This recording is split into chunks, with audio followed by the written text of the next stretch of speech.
Wish you all a very happy day, students. Today we'll see Unit 2, Chapter 5, Hindu Undivided Family and Partnership. So இன்றைக்கி நம்ம ரெண்டு type of business பார்க்க போகிறோம். ஒன்று Hindu undivided ஃபேமிலிலாம் என்னென்னு பார்க்க போகிறோம், இன்னொன்று பார்ட்னர்ஷிப்னா என்னென்னு பார்க்க போகிறோம். ஸோ இதுக்கு முன்னாடி சோல் ட்ரேடர்னா என்னென்னு பார்த்தோம். ஸோ சிங்கிள் பர்சன் மட்டுமே இருந்து ஒரு பிஸ்னஸை பார்த்துக்கிறாரு, அது மூலிமா வரக்கூட ப்ராஃபிட் அண்ட் லாஸு ரிஸ்க்கு எல்லாத்தையும் அவரே அனுபவிக்கிறாரு. அப்படின்னா அவரை நம்ம சோல் ப்ரொப்ரைட்டர்ஷிப்னு சொன்னோம். இப்போ நம்ம நெக்ஸ்ட் பார்க்க போகிறது Hindu undivided family. So Hindu undivided ஃபேமிலினா என்னென்னு பார்க்கலாம். The joint Hindu family business is a distinct form of organization peculiar to India. So இந்தியாவில் இது ரொம்ப காமனானது. ஸோ குடும்பத்தோடு சேர்ந்து ஒரு பிஸ்னஸை நடத்துவாங்க. ஸோ அந்த மாதிரி நடத்தக்கூடிய ஒரு பிஸ்னஸை தான் இந்து அன்டிவைடட் ஃபேமிலின்னு நம்ம சொல்லுவோம். ஸோ இது காமனாக இந்தியாவில் எல்லா இடத்துலையுமே இருக்குது. It does not have any separate and distinct legal entity from that of its members.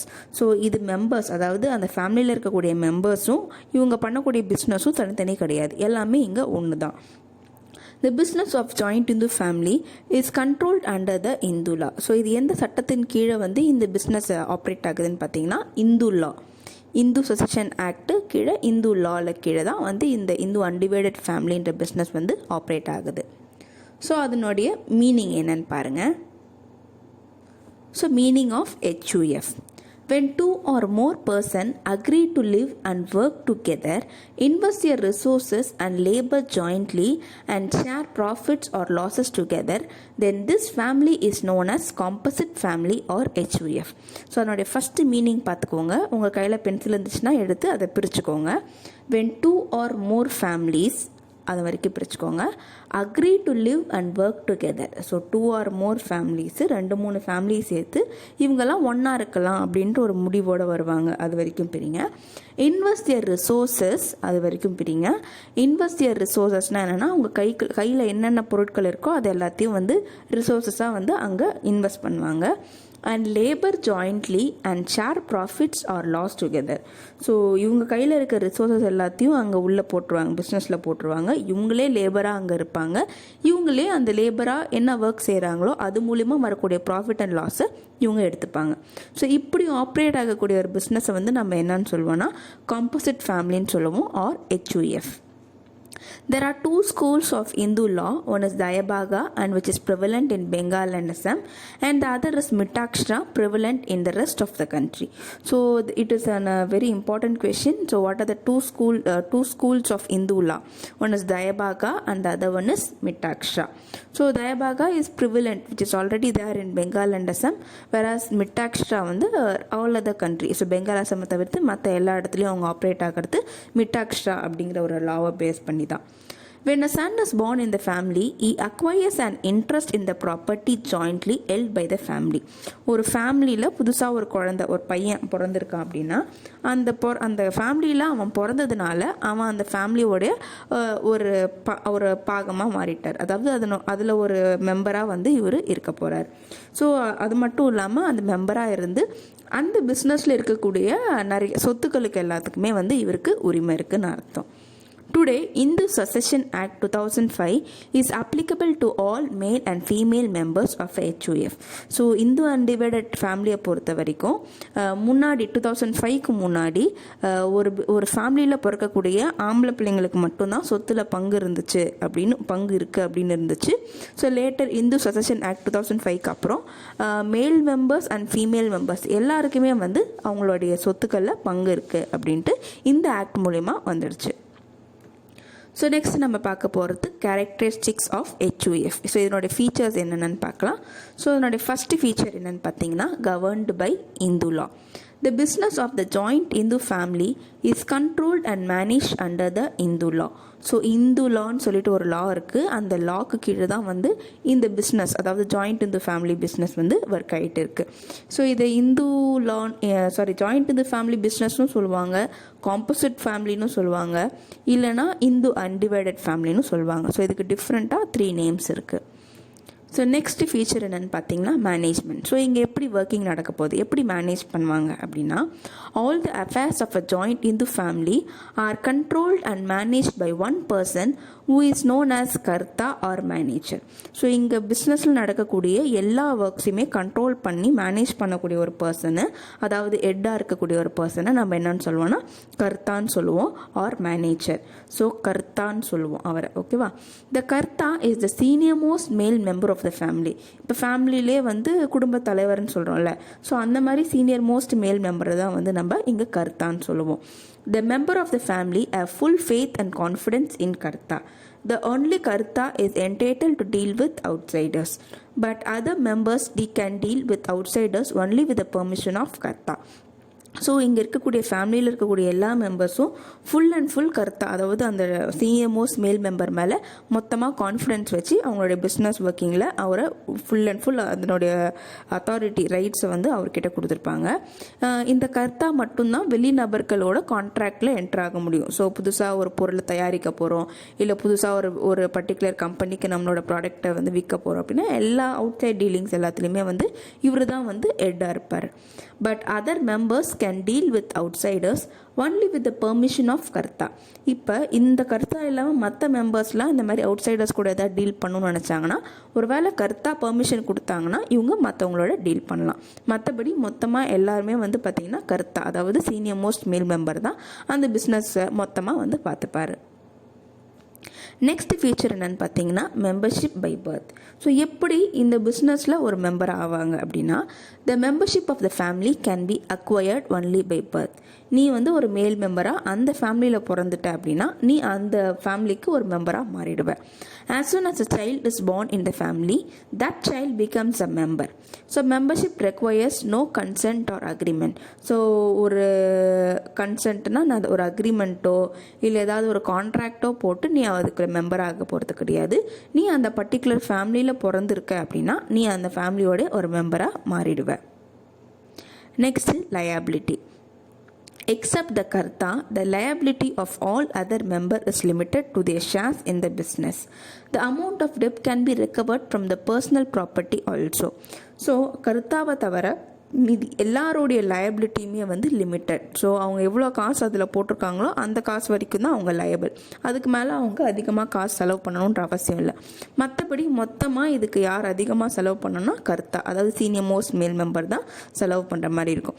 ஒருவேளை இந்த பர்சன் இந்த கர்த்தாவாக இருக்கார்ல அவரால் வாங்கின கடனை கட்ட முடியலன்னா அவருடைய பர்சனல் ப்ராப்பர்ட்டிஸ்லேருந்து எடுத்துகிட்டு போகிறதுக்கான உரிமை வெளியில் இருக்கவங்க, அதாவது தேர்ட் பார்ட்டிஸ் கிரெடிட்டாஸ்க்கு இருக்குது. பட் அங்கே இருக்கக்கூடிய மெம்பர்ஸோடைய சொத்துக்களில் கை வைக்கிறதுக்கு இந்த கிரெடிட்டார்ஸ்க்கு உரிமை கிடையாது.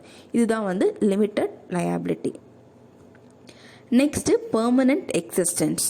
The death, lunacy or insolvency of any member of the family does not affect the existence of the business of joint in the family. The family goes on doing its business. So இங்கே top லெவலில் ஒரு person இருக்கிறாரு, அதாவது இந்த death manager இருக்கோம்ல, அவர் இறந்துட்டா மட்டும்தான் இந்த பிஸ்னஸ்க்கு ஏதாவது பிரச்சனை வரும். அதுவே இவர் இறக்காமல் இவர் கீழே இருக்கக்கூடிய ஏதாவது ஒரு மெம்பர் இறந்துட்டாங்கன்னா பிஸ்னஸ் வந்து நின்று போயிடாது, அது மட்டும் அதனுடைய போக்கில் போய்கிட்டே தான் இருக்கும். ஸோ இது பெர்மனெண்ட்டாக எக்ஸிஸ்ட் ஆகிட்டே இருக்கக்கூடிய ஒரு விஷயம்தான். Next, implied authority of Karta. In a joint family firm, only Karta has the implied authority to enter into a contract for debts and pledge the property of the firm for the ordinary purpose of the business of the firm. So கர்த்தாவுக்கு மட்டும்தான் இதுக்கான உரிமை இருக்குது, right இருக்குது. எதுக்குன்னா புதுசாக ஒரு contract enter ஆகிறதுக்கோ இல்லைன்னா கடன் வாங்கும் போது அவருடைய சொத்துக்களை வந்து அடமானம் வைக்கிறதுக்கோ முழு உரிமை யாருக்கு இருக்குன்னா இந்த கர்த்தாவுக்கு மட்டும்தான் இருக்குது, வேறு யாருமே அதை செய்ய முடியாது. Minor also கோபார்சனர். ஸோ இங்கே இருக்கக்கூடிய ஒரு மெம்பரையுமே என்னன்னு சொல்லுவாங்கன்னா கோபார்சனர்னு சொல்லுவாங்க. ஸோ எப்படி மேனேஜர் அந்த ஹெட்டை வந்து கர்த்தான்னு கூப்பிட்றாங்களோ அதுக்கு கீழே இருக்கக்கூடிய எல்லா மெம்பர்ஸையுமே வந்து நம்ம கோபார்சனர்னு சொல்லுவோம். ஸோ இந்த பிஸ்னஸில் ஒருத்தர் வந்து பிறந்துட்டாலே அந்த பிஸ்னஸ் அந்த ஃபேமிலியோட மெம்பர்னு சொன்னோம்ல. ஸோ புதுசாக வந்து மைனர் பார்ட்னராக இருந்தாலும் சரி அவரும் வந்து ஃபேமிலியோட மெம்பராக அக்செப்ட் பண்ணிப்பாங்க. ஸோ மைனர்னால் யாருன்னா 18 இயர்ஸ்க்கு கீழே இருக்கக்கூடிய ஒரு பர்சனை வந்து நம்ம மைனர்னு சொல்லுவோம். ஸோ அவரும் வந்து இந்த பிஸ்னஸில் ஒரு மெம்பராக ஜாயின் பண்ணுறதுக்கான வாய்ப்பு இருக்குது. நெக்ஸ்ட் பார்த்தீங்கன்னா டிசொல்யூஷன். ஸோ டிஸ்சொல்யூஷன்னா என்ன அப்படின்னு பார்த்தீங்கன்னா க்ளோஸ் பண்ணுறது. வைண்டப்பு, டிஸ்சொல்யூஷனு, க்ளோசிங் இது எல்லாமே வந்து ஒன்று தான். The joint in the family business can be dissolve only at the will of all the members of the family. Any single member has no right to get the business dissolved. So ஒரு பிஸ்னஸை வந்து மொத்தமாக எல்லாரும் சேர்ந்து தான் ஆரம்பிச்சிருக்காங்க, எல்லாரோட விருப்பத்தோட. அதே மாதிரி தான் எல்லாரோட விருப்பத்தோட மட்டும்தான் இந்த பிஸ்னஸை வந்து அவங்களால க்ளோஸ் பண்ண முடியுமே தவிர, ஒருத்தவங்க விருப்பப்படுறாங்க வேணான்னு சொல்கிறாங்க, இன்னொருத்தர் வந்து க்ளோஸ் பண்ணி ஆகணுன்ற ஒரு கட்டாயப்படுத்துகிறாங்க அப்படின்றதுக்காக இந்த பிஸ்னஸை க்ளோஸ் பண்ண முடியாது. ஸோ இதெல்லாம் தான் வந்து ஒரு இந்து அன்டிவைடட் ஃபேமிலியை பற்றின ஃபீச்சர்ஸ். ஸோ நெக்ஸ்ட் நம்ம பார்க்க போகிறது என்னென்னா பார்ட்னர்ஷிப் ஃபார்ம் பற்றி பார்க்கலாம். ஸோ ஃபஸ்ட் அதனுடைய meaning and definition of partnership firm பார்க்கலாம். First meaning. The partnership form of organization is an extension of sole proprietorship. எக்ஸ்டென்ஷன்னா என்னென்னா எக்ஸ்பேண்ட் பண்ணுறது, ஸோ பெரிய லெவலில் எடுத்துகிட்டு வர்றது. சோல் ட்ரேடர்லேருந்து எக்ஸ்டெண்ட் ஆகி ஏன் பார்ட்னர்ஷிப்பாக வரணும்? ஒரு சின்ன எக்ஸாம்பிள் என்னென்னு பார்த்தீங்கன்னா, நான் சின்னதாக ஒரு பொட்டி கடை வச்சுருக்கேன். என்னோடய பொட்டி கடை ரொம்ப நல்லா போகுது, எனக்கு நிறைய ப்ராஃபிட் கிடைக்குது. அப்போ நான் என்ன பண்ணணும்னு நினைப்பேன்? என்னோடய கடையை வந்து நான் பெருசாக்கணும்னு நினைப்பேன். ஸோ பெருசாக்கணும்னு நினைக்கும் போது என் கையில் இருக்கிற வெறும் 10,000 தான் என்கிட்ட கேபிட்டல் இருக்குது. அதை வச்சே நான் என்னோடய கடையை பெருசாக்க முடியுமான்னு பார்த்தா இது ஒரு பெரிய கேள்விக்குறியாக தான் இருக்கும். அப்போ நான் என்ன பண்ணிக்க போகிறேன்? என் கூட இன்னொரு பர்சனை வந்து நான் ஆட் பண்ணிக்க போகிறேன். ஓகேவா? ஸோ இப்படி இருக்கும்போது என் கையில் 10,000னா அவரும் ஒரு 10,000 கொடுக்குறாருன்னா, ஸோ இப்போ என்னோட கேபிட்டல் அளவு வந்து அதிகமாகுது இல்லை, அதுக்கேற்ற மாதிரி என்னோட பிஸ்னஸ் என்ன பண்ண முடியும்? என்னால் கொஞ்சம் பெருசாக வளர்ச்சி அதாவது பெருசாக்கிக்க முடியும். ஸோ அதனால தான் சோல் ப்ரொப்ரைட்டர்ஷிப்போட ஒரு பெரிய லெவல் தான் வந்து பார்ட்னர்ஷிப் ஃபார்ம்னு சொல்கிறாங்க. Generally, when a sole trader finds it difficult to handle the problems of the growth and expansion, he takes a partner. So எப்போ தனிநபராக இருந்து அவருடைய பிஸ்னஸை நடத்த முடியாது, என்னோட பிஸ்னஸை நான் பெருசாக்கிறதுக்கு எனக்கு இன்னொருத்தருடைய சப்போர்ட் தேவைன்னு நினைக்கிறாரோ, அப்போ இவர் கொஞ்சம் பெரிய லெவலில் போயிட்டு பார்ட்னர்ஷிப் ஃபார்மை வந்து ஸ்டார்ட் பண்ணுவார். The person who enter into partnership are individually called partners and collectively called as firm. So ஒரு பிஸ்னஸ் நடக்குது, அதாவது இந்த பார்ட்னர்ஷிப் பிஸ்னஸில் இருக்கக்கூடிய ஒரு பர்சனையும் வந்து நம்ம பார்ட்னர்னு சொல்லுவோம். இவங்க 2 பேரையும் மொத்தமாக நம்ம என்னன்னு சொல்லுவோம்? ஃபர்ம்னு சொல்லுவோம். அதான் டுகெதர் இவங்கள பார்ட்னர்ஷிப் ஃபர்ம்னு கூப்பிடுவாங்க. Next, definition of partnership. So according to professor Haney, இவர் வந்து பார்ட்னர்ஷிப்பை எப்படி டிஃபைன் பண்ணியிருக்காருன்னா, the relation which exists between the person competent to make contracts who agree to carry on a lawful business in common with a view to private gain. So நான் சொல்கிற மாதிரி இதை பிரிச்சுக்கோங்க. the relations which exist between person, so first அந்த இடத்துல பிரிங்க. competent to make contract அது வரைக்கும் பிரிங்க. who agree to carry on a lawful business in the common way, in the common with the view to private gain. So lawful business வரைக்கும் பிரிங்க, அதுக்கப்புறம் private gain வரைக்கும். So இப்போ அந்த பார்ட்டாக சொல்கிறேன் பாருங்கள். the relation which exists between person. So 2 பேர் இருந்தால் தான் பார்ட்னர்ஷிப் ஃபார்ம். ஸோ மினிமமாக 2 பேர் இருக்கணும். ஸோ இவங்களுக்குள்ளே இருக்கக்குள்ளே ரிலேஷன்ஷிப் எப்படி இருக்குன்னா, கம்பீட்டன் டு மேக் கான்ட்ராக்ட். ஏதோ ஒரு விஷயத்துக்காக தான் இவங்க 2 பேருமே வந்து ஒன்றாவாங்க. ஸோ அவங்க ஒன்றாகிற அந்த இதை வந்து நம்ம கான்ட்ராக்ட்னு சொல்லுவோம். who agree to carry on a lawful business. So 2 பேரும் சேர்ந்துக்கிட்டு லாஃபுல் பிஸ்னஸ்னால் சட்டத்தின் கீழ் ஒரு பிஸ்னஸை ஸ்டார்ட் பண்ண போகிறாங்க. இன் common with a view to private gain. So 2 பேரோட மோட்டிவ் என்னவாக இருக்குன்னா, ப்ராஃபிட் ஏர்ன் பண்ணணும் அப்படின்றது தான் இவங்க 2 பேரோட மோட்டிவாக இருக்கணும். ஸோ இப்படி ஒரு பிஸ்னஸ் நடக்குது அப்படின்னா அதை நம்ம பார்ட்னர்ஷிப் பிஸ்னஸ்னு சொல்லுவோம். ஸோ நெக்ஸ்ட்டு நம்மளுடைய கேரக்டரிஸ்டிக் பார்க்கலாம். ஸோ அதில் ஃபஸ்ட்டு கேரக்டரிஸ்டிக் என்னென்னு பார்த்தீங்கன்னா, கான்ட்ராக்சுவல் ரிலேஷன்ஷிப். ஸோ கான்ட்ராக்சுவல் ரிலேஷன்ஷிப்னா ஒரு கான்ட்ராக்ட் மூலியமாக வரக்கூடிய ஒரு ரிலேஷன்ஷிப்பை நம்ம கான்ட்ராக்சுவல் ரிலேஷன்ஷிப்னு சொல்லுவோம். Partnership is a result of an agreement which may be oral or written. So இந்த பார்ட்னர்ஷிப் வந்து கான்ட்ராக்ட் மூலியமாக தான் நடக்கணும்னு சொல்லியிருக்கேன். ஸோ அதுக்காக அவங்க என்ன பண்ணுவாங்கன்னா அக்ரிமெண்ட் போடுவாங்க. இந்த அக்ரிமெண்ட் எப்படி இருக்கும்? நார்மலாகவே அக்ரிமெண்ட்னா பேப்பர்னு சொல்லுவாங்க, அக்ரிமெண்ட் பேப்பர் சொல்லுவாங்க. Which may be oral or written. So வாய் மூலியமாக கூட வந்து நீயும் நானும் பார்ட்னரு, நம்ம இனிமேல் பிஸ்னஸ் ஒன்றா பார்த்துக்கலான்னு சொல்கிறவங்களும் இருக்கிறாங்க. ஆனால் அதை மோஸ்ட்டாக ரிட்டனில் தான் வச்சுருப்பாங்க. ஏன் இது ரிட்டனில் வச்சுருப்பாங்க அப்படின்னா, ஒரு எவிடன்ஸ் தான். ஏன்னா எப்போ வேணால் யார் வேணால் மாற்றி பேசலாம்ல, அதனால ஒரு எவிடன்ஸாக வந்து ரிட்டன் ஃபார்மேட்டில் வச்சுக்கிறது நல்லது. Consequently, persons not competent to contract, that is for example minors cannot form it. So இந்த பார்ட்னர்ஷிப் ஃபார்மை பொறுத்த வரைக்கும் மைனர்ஸ் என்ன பண்ண முடியாது, ஜாயின் பண்ண முடியாது. ஆனால் இந்து அன்டிவைடட் ஃபேமிலியில் நம்ம பார்த்தோம் மைனர், பிறந்த குழந்தை கூட அந்த பிஸ்னஸில் ஒரு மெம்பராக இருக்கும், அதுவுமே ஒரு மெம்பர்னு சொன்னோம். ஆனால் இந்த பார்ட்னர்ஷிப் ஃபார்மை பொறுத்த வரைக்கும் மைனர்ஸ் எல்லாமே வந்து இந்த மாதிரி ஒரு அக்ரிமெண்ட்டில் என்ட்ராகி ஒரு பிஸ்னஸில் பார்ட்னராக வந்து இருக்க முடியாது. ஸோ இதுதான் வந்து first feature, contractual relationship. Next பார்த்தீங்கன்னா ப்ளூராலிட்டி ஆஃப் பர்சன். ஸோ எத்தனை பேர் மினிமம் இருந்தால் இந்த பார்ட்னர்ஷிப் பிஸ்னஸ் நடத்த முடியும்? Since partnership is the outcome of an agreement, the minimum number of persons required to form a partnership is 2. So minimum at least 2 பேர் இருக்கணும், maximum 50 பேராது இருக்கணும், மேக்ஸிமம் 50 பேர் கிட்ட கூட இருக்கலாம். அதுதான் வந்து பார்ட்னர்ஷிப்போட நம்பர் ஆஃப் பர்சன் இன்வால்வ் ஆகியிருக்கக்கூடியது. Next, existence of business. The partnership agreement must be to carry on lawful business or a profession. So இவங்க என்ன மாதிரி பிஸ்னஸ் பண்ணாலும் அது லாஃபுல், சட்டத்தின் கீழ் இருக்கணும். அட் த சேம் டைம் அது ஏதாவது ஒரு ப்ரொஃபஷனை பேஸ் பண்ணி கூட இருக்கலாம். If there is no business there can be no partnership. So பிஸ்னஸ்னால் என்ன? ப்ராஃபிட். ஸோ அந்த ப்ராஃபிட்டோடைய மோட்டிவ் இல்லாமல் நீ ஒன்று செய்கிற அப்படின்னா அது பார்ட்னர்ஷிப் பிஸ்னஸாக இருக்கிறதுக்கான வாய்ப்பே கிடையாது. அதுக்கு வேற ஒரு different type of business name இருக்குது. ஓகேவா? Next sharing of profits. So ஒருத்தர் இருந்தாருன்னா அவருடைய ப்ராஃபிட் எல்லாமே அவரே எடுத்துப்பார். இப்போ 2 பேர் இருக்கிறாங்க பார்ட்னர்ஸாக, அப்போ இவங்களுக்குள்ளே எப்படி ப்ராஃபிட்டை ஷேர் பண்ணிப்பாங்க? ஸோ நம்ம அது பார்க்கலாம்.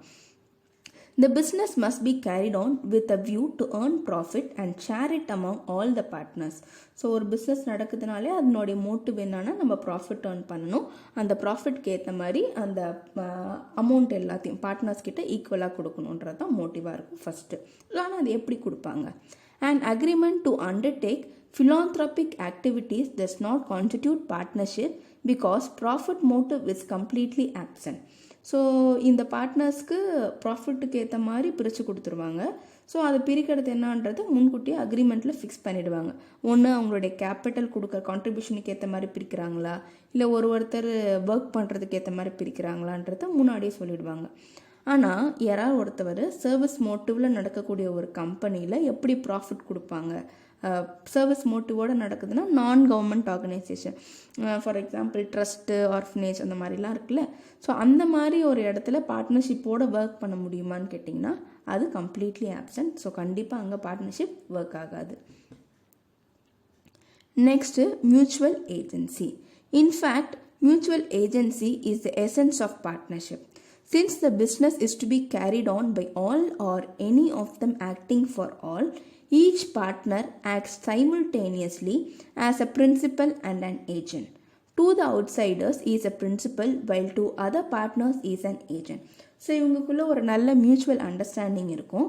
இந்த லெவல் மியூச்சுவல் அண்டர்ஸ்டாண்டிங்கோட லெவல் எப்படின்னு பார்த்தீங்கன்னா, ஒரு பிஸ்னஸ் நடக்குது, 4 பார்ட்னர்ஸ் இருக்கிறாருன்னா இன்றைக்கி 4 பார்ட்னர்ஸ் இருக்கிறாங்கன்னு வச்சுக்கோங்க. ஏபிசிடின்னு சொல்லிட்டு 4 பார்ட்னர் இருக்கிறாரு. ஏன்ற பார்ட்னர் தான் இந்த கான்ட்ராக்ட் எடுத்து நடத்துகிறாருன்னா அவர் வெளிநபர்களுக்கு ஏன்ற பர்சன் வந்து பிரின்சிபலாகவும் மற்ற பர்சன்ஸ் எல்லாமும் ஏஜென்ட்டாகவும் வெளியில் தெரிவாங்க. ஆனால் உள்ளுக்குள்ளே பார்த்தீங்கன்னா எல்லாருமே வந்து ஒன்று தான். ஸோ இதுதான் வந்து அவங்களுக்குள்ளே இருக்கக்கூடிய மியூச்சுவல் ஏஜென்சி.